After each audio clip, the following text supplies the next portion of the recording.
And we are live. Porch sessions. Pass the fire. What's poppin'? What's Okay. going down?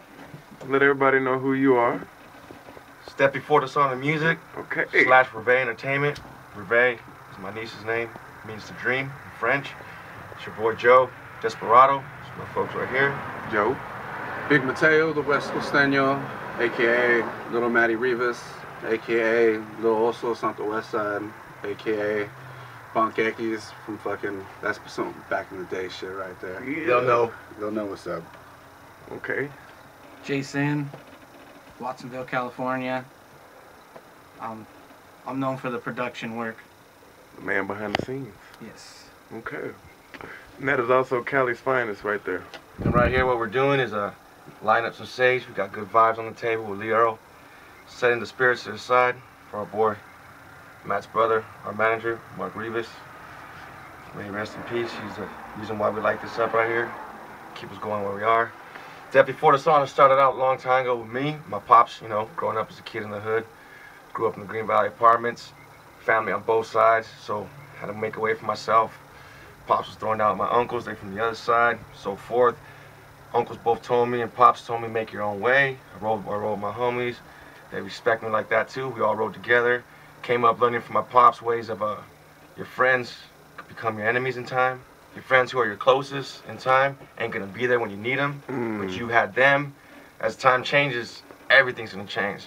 So stay on point, keep your eyes open, and never let a man take you down, and never let your best man, fall down. That's right. So Death B4 Dishonor. You know, I came out, growing up in apartments, started hitting Aptos High School as a youngster. Got in trouble one day, freestyling on the bus. Spinning a little freestyle. He hit me up, Jay, right here. Got together, started making beats. Later on, I hit up Renaissance High School, signed myself out of Aptos. Met my big boy right here, brother, Big Matteo. We linked up, started getting together, making music, doing this rap thing.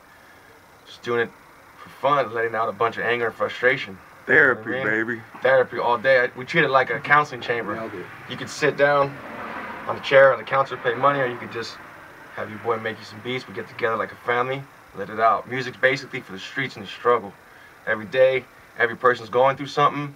You know, everybody can talk about what they want about the songs. We got them too, you know what I mean? But that's the time we live it. A lot of times wasted, no substance in the music. Anything to reach somebody out, grab you through the speakers and bring you in and show you what it is. Yes. So we basically, it's the music of the struggle, soundtrack of the struggle, you know what I mean? Loyalty to all, you know what I mean? To the ones that are with you, which is us. Time coming in, my boy's Matt's brother right here was doing his thing. Matt will get into that in a minute. He gave him a CD of ours that we were making, just having fun. He had a lot of love for it. He said, we're doing something good. So I told him, you don't think so? He's like, yeah, man, this is some good stuff. So we kept doing with it, making music. And he's the main reason why we do this today. The main reminder of what goes on, our life stories. You know, everybody has a story, we want to tell ours. And we know there's other people out there that can relate like we did to music when we were young, lost, down and out. So, you know what I mean? That's what it's all about. The money can come if it comes, the money can go if it can. Just like friends and family, you never know. So we make the music for them, lost and out. That's what this basically is. We had something going on with our big bro Matty, with the music. I'll let Matty, you know, fill in the part right there. Good to go? There we go. Alright, we golden. My bro Joe just nailed it, you know. It's released. Everything we do is basically like therapy. We just preaching what we live through. This is our life. He touched on it, brought up my bro. Shit, I might as well show him. This is my brother. I don't know if you guys can see that on the camera. That's my brother Mark Anthony Rivas. He was a great man. But I bring him up. Yep, the chief. Rest in peace. You know, until we meet again. But he was our manager, and shit, he had a lot going on. A lot of you guys don't know. Just, you know, a quick little brief history. Him and one of his supposed homeboys started a clothing line called Von Dutch that blew up several years back. I'm talking early 2000s, probably 2002, 2003. Blew up majorly in LA. They had a lot of people rocking it. They had Tommy Lee, a bunch of different stars rocking it. They needed some financial backing. They got some investors in it that invested their money, and then they ended up getting screwed out through contracts. Him and his boy did all the legwork. They got screwed out of the company. So then they just chalked it up right there, and they started a new clothing line, and that shit was called FTW. With this clothing line, they had people supporting them. People like Tyson Bedford. They had Snoop rocking it. Snoop had it on his East Side CD. He rocking it on his beanie in there. If you unfold the inside of that 213 album. Yeah, 213 album. Long story short, FTW is a clothing line, and they were trying. They weren't trying. They were starting up FTW Records, and they had like a punk band on their label signed. It was called The New Addiction or The New Drug. And we were their hip-hop act they were going to sign, and we were making moves ready to move down to Venice Beach. Nice. Under their management.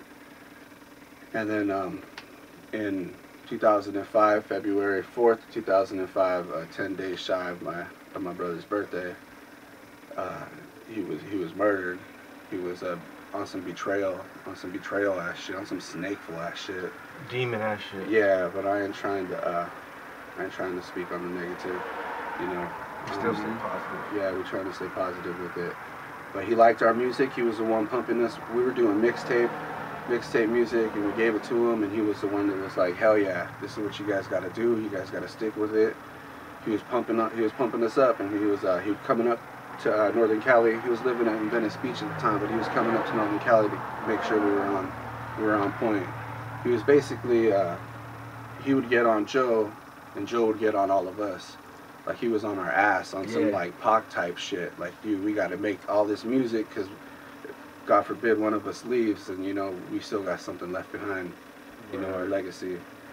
So my bro was supposed to, he was our manager, but then he Still is to this day. to this day. So we keep him high. He's always in all of our music, on all our CDs. We talk about him a lot. This is my boy right here, Showcase. Yeah, this is he Showcase. He plays all the guitars on all these beats. If you read the production post in there, it plays everything where he plays the guitar. That's Showcase, no man. He's a man on all those beats. Love to him. So after my bro got shot and he passed away, we kind of stopped. We put a hold. It was kind of like stagnant water. We just stopped making music. We almost didn't want to do it no more. Straight up, I found my CD in his drawer that night when we went out there. Bring his clothes back and stuff. And then Joe just got on our ass just like he would. Like, fuck, excuse my language. Fuck that. He was like, fuck that. You guys better get on point. You guys better handle your shit. What would your brother do? And we picked up the ball again and started rolling. And we've been doing it ever since. We've been doing it for years, since we was in high school. Our main mission is to keep everything alive. Don't ever stop. Help. You know what I mean? You know what, one of the best quotes that I heard, and the name slips my mind, but it was that death robs us of everything except for our stories. So what we doing is we just telling our story, you know. Before death. Yep, and Joe nailed it. He nailed it. So we're telling our story. I just thought I popped up in my head right now. I remember hearing that a while back. Oh, that's Yeah, nice. you mentioned Chavo. Yeah. I didn't even think about that. That's how me and Joe came to meet. Straight up. And like you said, I was more into the production side of the music, and I'm on the bus, listening to my little beats on a tape that I had recorded, and all of a sudden I hear rapping come on the beats, and I'm like, what is that? I kind of look behind me, and I was like, I was banging on the window too and Nice. shit. Spit some. Joe raps, that's sick. We need to link up and make something happen with that. Hell yeah. So Tuesdays. yeah, Tuesdays. Tuesdays. Mom and Pops had Bowling. bowling, and they would leave from about 6 o'clock to 9 o'clock, hopefully, and that's when we would make it happen. Tuesdays grew into it needs to happen more often than just on a Tuesday, so hopped in the fence, throwing the keyboard and all the equipment over a fence, go to Joe's house and made songs from there, progressed. Had a little ratty Casio that my grandpa gave me, shouts to Colonel Ellsworth. Yep. Stepped it up a little bit to more professional equipment, which I did not know how to use for like 3 months. Sat on top of my desk and collected dust, turn it on every now and then. Got a lesson on it. My boy Showcase, he goes by Nomad when he's playing the guitar. We linked up, got some good guitars going, some samples, got the beats going, and that was basically the blueprint for Chasing These Uncatchable Dreams. Those were the songs we played for Mark, and Mark was always the one who was encouraging to the point where you play most of your stuff for people that are like, oh yeah, that's cool. Mark was like, that's what I'm talking about. You guys are actually doing that. That's what people need to hear. And so Mark was like the driving force to like want to do something more than just record in a room and just be the homies, like a little 4-person circle of people that get to listen to it. So the Formula 2 that all came together, it's you know what I mean. Like to mention too, our other member, Crystal, my little sister, she's actually pregnant right now. She should be due this month, so she's taking the night off because, you know, make sure she's okay and everything. Cool. She Chris Styles, y'all know Crystal Washington. Love you, girl. We love you. Without this, none of this sound. She got the vocals. So she's my sister's best friend when we was young. I walked by the window, and how we met her, she's not here to tell her story. I met her, and I was walking by the window. She's singing "The Boy Is Mine." Got in there, she started singing. Started and like, we family, so it just happened to be. It's just weird how we all formulated together, close kin in the way it goes together. So without her, like, it's like when we target the music, we make the music. I was saying the beats gotta have emotion with the beats. So the emotion comes with the song, as we're talking right now. You know what I mean? So it just, the formula is, it's beautiful with her. Okay. Shouts to War Child. Yeah. War Child, Stevie, the last 310. The last member. Honorary. I wanted to touch on War that. Child. Yeah. Stevie Hernandez. Love you, man. Miss you, fucker. Shout out to everybody who we know, who's been around since the beginning, that knows us now, even new people we know. Much love to everybody. Everybody in the struggle, period. If you're going through it, going down every day, damn gas prices going up, can't even make it work. Every day is going down, so shout out to everybody in the struggle. Shout out to my city, shout out to 831 Music. Big, heartfelt, deep in my soul, shout out to Lee Earl, Mr. Lee Earl, Porch Session Privilege. Yeah, thank you. You know what I mean? It's a good man right there. Y'all don't know? Y'all should know now, man. Lee Earl is the man right there. My bad. No, I was actually against you for a cigarette, but we getting close, you know what I mean? We got the albums that came out. Shout out to my boy BC from Cold Blooded Clothing. Everybody's popping that out. He's been doing that for a minute. He's had it for a minute. And shout out to Matt's brother, who does Ocean Native right there. Big Hector Rivas. That's his clothing. And BC does all these. BC did our artwork right here for our CD. Cold Blooded Clothing. That's the artwork from Cold Blooded Clothing himself. So if you need any of that, shirts, whatever, hit him up. If you want to get one of our CDs, we're down to So Fresh. Hit at Maddie and the boys. Much love to Maddie. Yeah, much love to Cop a CD, man. Show us love. Boys have been telling us we've been doing good with the sales leaving there, and that's rare. So like we would love that appreciation. Some of my boys owe you CDs personally. I get you. I'll see you. Jay's got them. Shout out to Cadillac. Shout out to Cadillac and the whole Moeller family. They've been hooking us up, coming to shows. Professional photographer, and he was just doing it on love. He was hooking us up on love, didn't charge us nothing. So you guys need some photography work, you know. Cadillac's the man.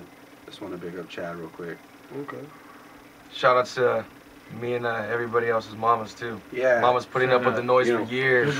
Death B4 Dishonor. it took place at Joe's mama's house. And we'd be in there till late night, till early morning, till like 4 in the morning, making ruckus. Where most mamas would tell us to get the hell out already. Just turn it down a little bit. Yeah, she put up with weed us all. smoking. Love you, Petra. Love you, Mama. If it wasn't for Mama, there'd be no Death B4 Dishonor. Definitely. Okay.